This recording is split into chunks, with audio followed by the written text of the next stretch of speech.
It's so funny because I think Dan, I was lucky enough to see it with the audience last night, and I think Dan has a control over an audience, much like when you're in a stadium and people are doing the Mexican wave.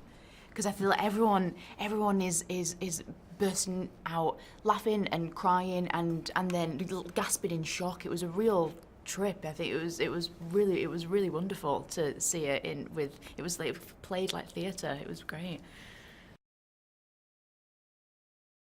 He's uncensored with himself and his own emotional life, and therefore he just knows how to tell the truth about how he reacts to living in life, and shares it on the page, and then has us, enact it and puts it together for a tonic for us all.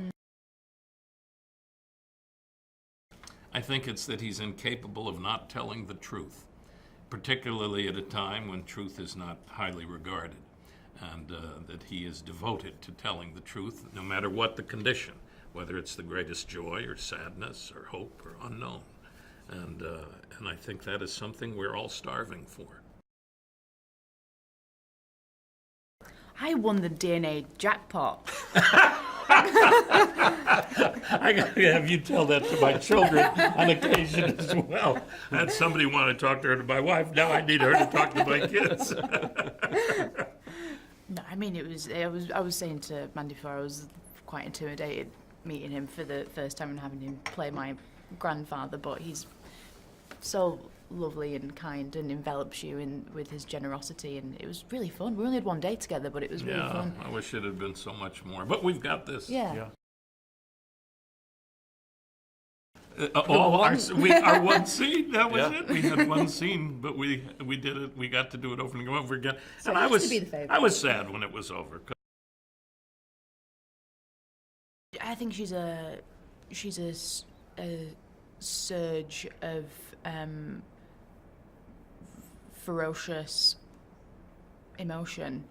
I think she is the physical embodiment of everything that's happening in her head, and she's unashamed and she's unapologetic, and it was really fun to play someone like that. You know what I always say when I have friends who've lost someone, I say, I'm sorry for your loss, but now it's our job to live for them as well as our own life. And I think that is what her character in Olivia did for those two glorious parents that she lost, is that she lived extra.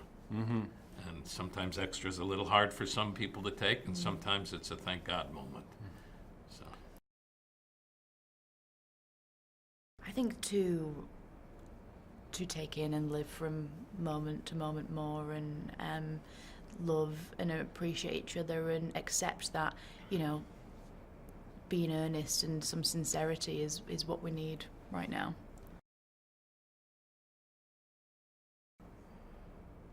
privilege of understanding we're connected to each other globally throughout eternity, and not to feel that you have to be so careful and that you're so in charge and such a perfectionist. One person said to me once years ago, that person can't get it out of their head that they're a perfectionist, and that's the only thing, and they can't understand the only thing you can't achieve in life is perfection. You can't control life. You can't control it, and I think Dan's title is the only thing that controls life is life itself.